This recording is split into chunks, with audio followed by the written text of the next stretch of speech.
Today's episode of Glen's Retro Show is brought to you by DNA Dimension Designs, the best custom retro gaming decals in the game, period. Glen's Retro Show is also brought to you by Arcade Graphics. Looking to spruce up your Arcade 1-Up home arcade machine with a fantastic look? Be sure to look at arcadegraphics.com today.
Hi everybody, thank you for joining me on today's edition of Glen's Retro Show. Today when I got home, there was a package waiting for me from Replicade. Now I already had the Centipede from Replicade. I was on their Kickstarter project. And that's a really nice little machine. Well worth the price I paid for it, right down to the quality input, the trackball. Which so many people didn't think they were going to be able to pull off a trackball working so well in that small form factor. But now they're back again with a new product. That's right, it's Tempest. This is another high-profile project for Replicade where they're going to try and bring the arcade experience home with a little mini spinner. Well, let's take a look at this little guy and see what we got. Okay, so I just got this, haven't even taken it out of the box yet. But let's take a look. Now, just like the Centipede version, the box itself is really nice. Now, when I received my Centipede, they shipped it in a box within a box to make sure it was well protected. This time, this was just shipped in a single box. The same size as the Tempest here, and the box got little scuff marks on it on some of the paint work. Not too horrible, but again, you get a nice feel of what the machine's going to look like. And again, they did a really nice job with the Centipede, so I'm pretty psyched about this one as well. You can see on the side here, it's a 12-inch model of the Tempest cabinet. They're including, like they did the first time, some small little coins that came along with the machine. And of course, it's a licensed product of Atari.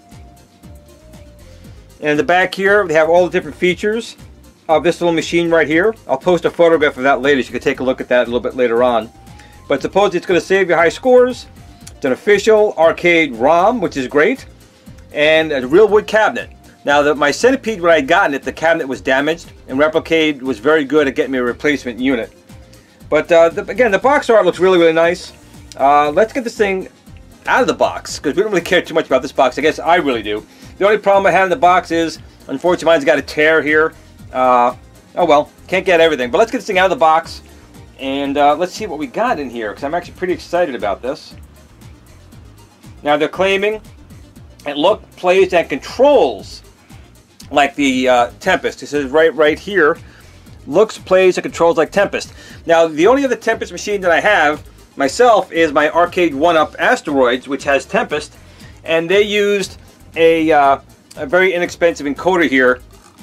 As you can see, it's really just a multiple selector switch. So I'm kind of hoping this Tempest is going to be a little bit better, because they did promise to bring the arcade experience home with those controls, and they did a spectacular job with the Centipede. So let's see what we got here. We're going to take the foam off of the box, and just like the Centipede, we have a nice quality manual in here, charging cable, and you can't see it too well on camera, but there are small little coins in there. So that's kind of nice that they included that again as well.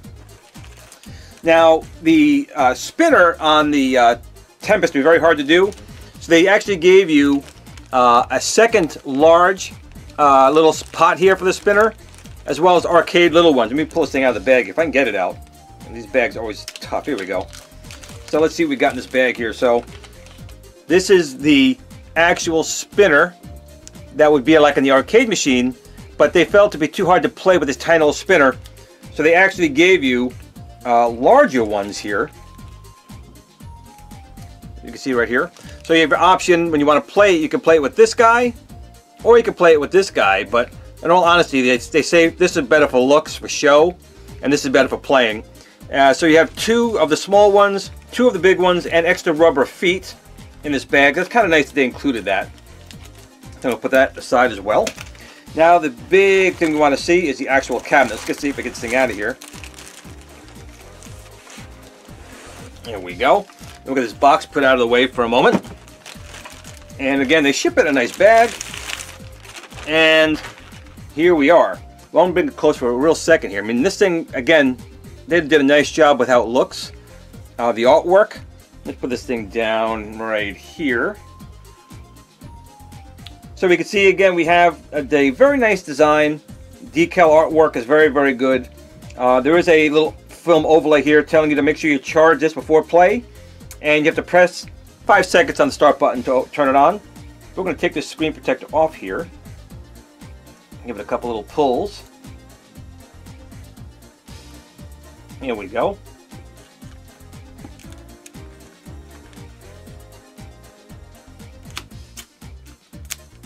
I got that out of the way.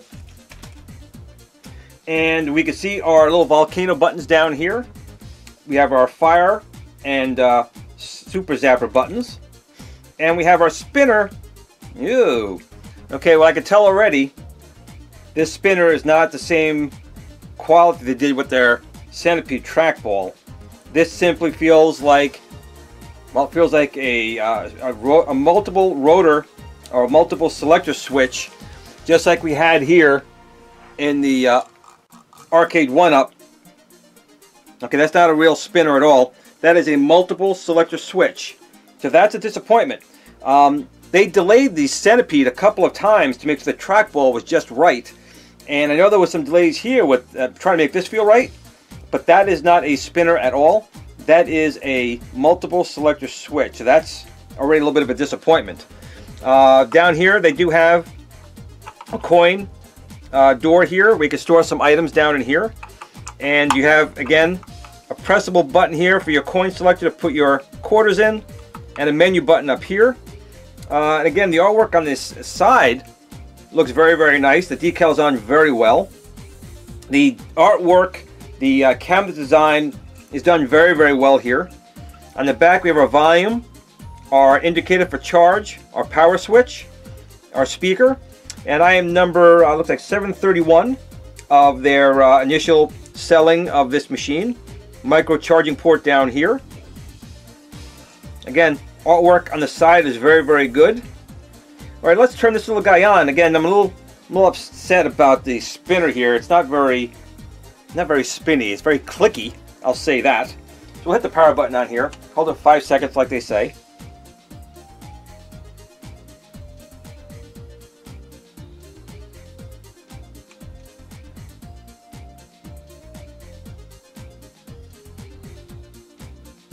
And there we go.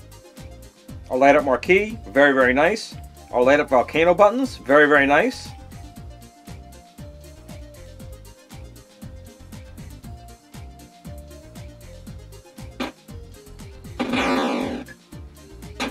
Okay, well that looks really good. I'm going to get the camera in a little bit closer. Okay, let's get a little gameplay going here. So we have our 2 volcano buttons right here. 1 player start, 2 player start. But we first have to put in a coin. So we have to put the coin in. Here we go. And make sure the volume is turned up all the way as well. Let's get the volume all the way up. I think it is. Okay, the volume is up all the way. And let's start a game. So again, our fire button is here, super zapper, and our knob.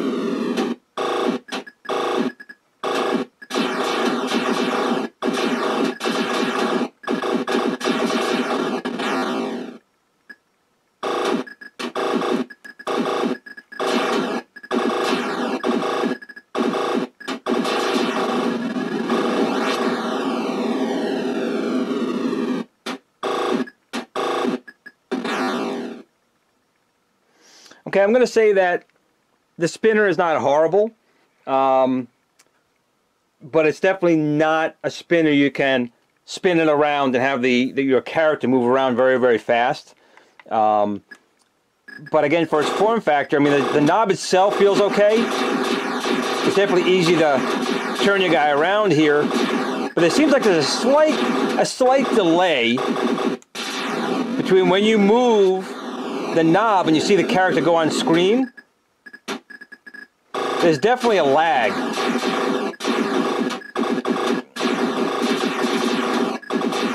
The screen itself, though, the monitor looks very, very good. The colors look very good.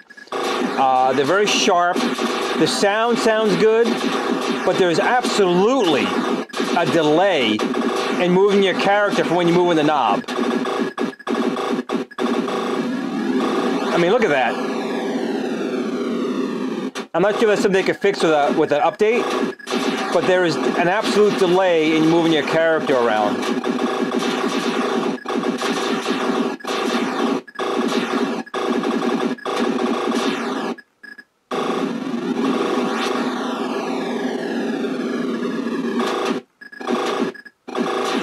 So you can see how my character delays its movement.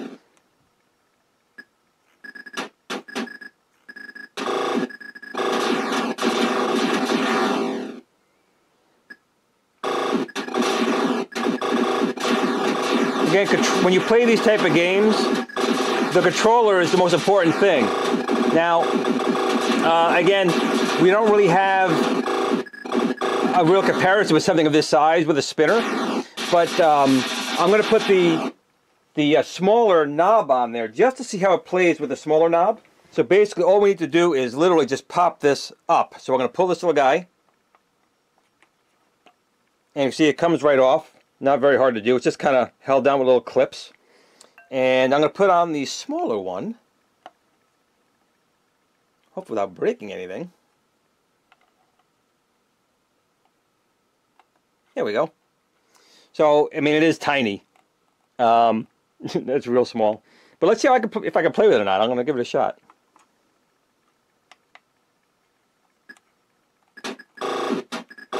Oh my goodness, yeah, that's real hard.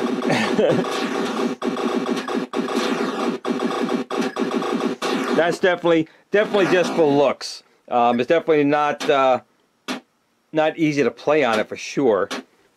Okay, I turned off some of the lights. Let's see how the game plays now. Again, I put the original larger knob back on. That other one is really just for show. It's almost impossible to get your fingers around that to play.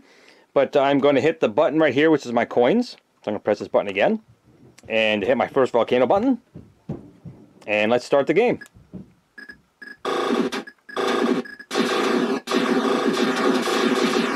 But as you can see, there was a half a second delay between when I move and you get your character to follow, which is kind of weird.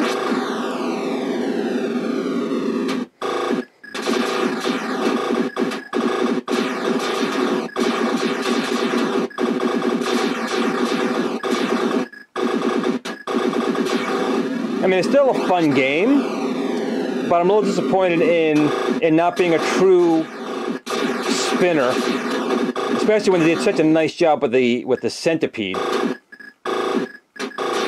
But once you start using it, it's really, again, it's not horrible.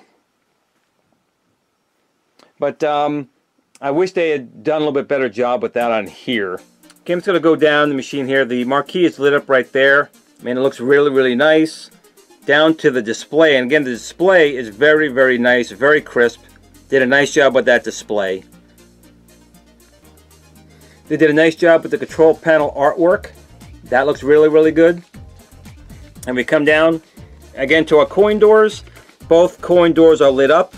The left one puts in coins, and the right one gets you to your menu. But overall, I mean, the cabinet looks really, really nice. It really does. Okay, let's go into the menu and see if we can make some change to some of the settings on here. So I'm going to press the menu button on the right-hand side. And you would think you could use the rotary knob to move up and down selections, but that's not how it works. The fire button selects things, and the left button we'll go down to options. So first one here is the marquee. I could turn it off and back on, which is just a nice thing to have.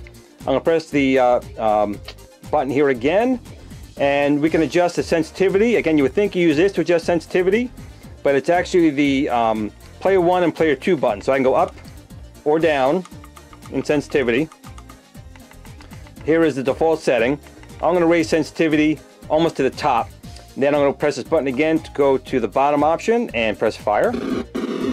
And let's try a game here with better sensitivity.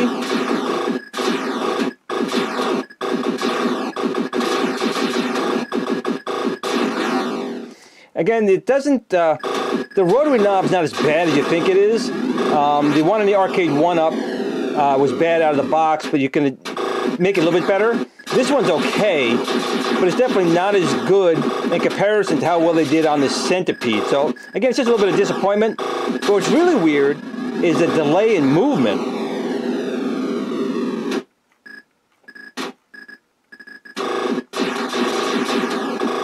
Hopefully you can see it right here as I'm moving. It just doesn't go with you. I'm not sure if they're doing that to try and make it act more like a spinner when you spin it really quick, but it's actually a little weird.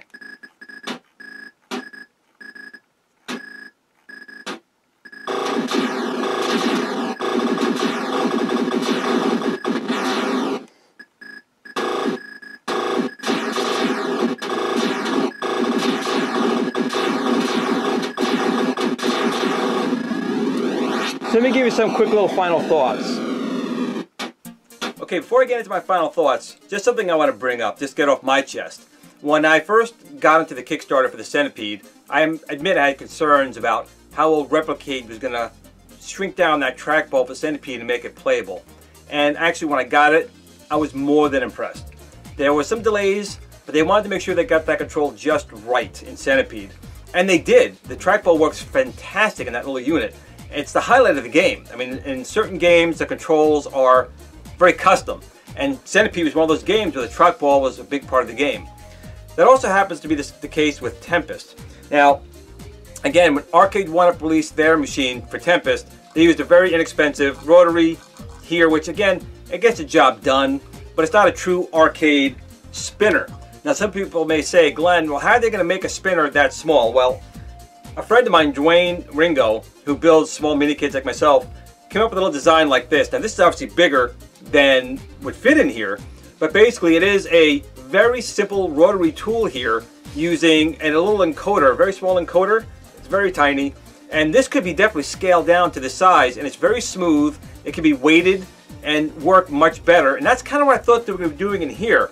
A little optical sensor to read a disc spinning, very small, and that's why I think I'm a little disappointed now in how this one came out.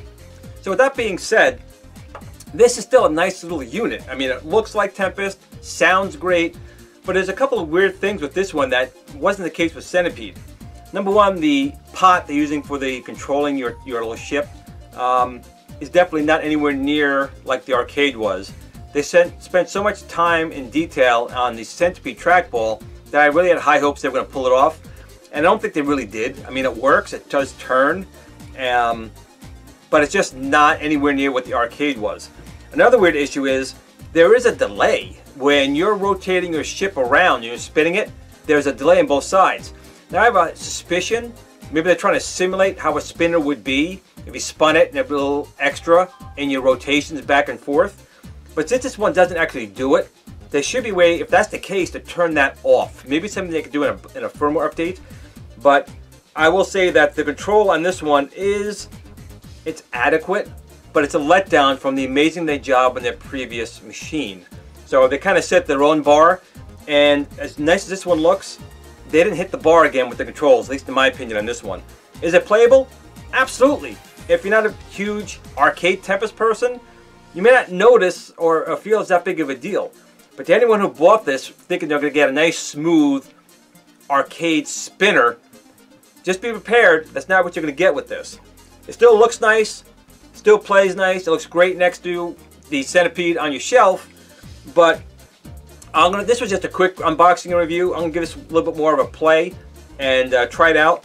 But my first impressions are already that the knob, the spinner on here, is just not up to the standard they showed with their Centipede. So with that being said, I want to thank you all for taking some time to watch this video. If you did like it, please like, share, subscribe, tell your friends. Come back on my little more of a longer play video on this coming down a little bit. But since it came today, I thought I should post something about that little spinner on here in case everyone was on the fence of getting it. That's really it. Thanks for watching, everyone. I appreciate it. And remember, everyone, game on.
Glen at the Tiny Arcade fan page. Remember, don't admire people too much.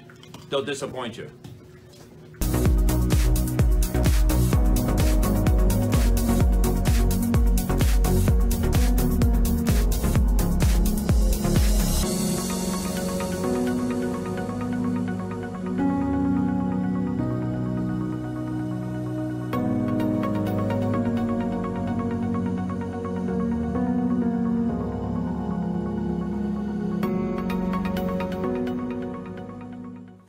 Sit, Blue Blue, sit. Good dog.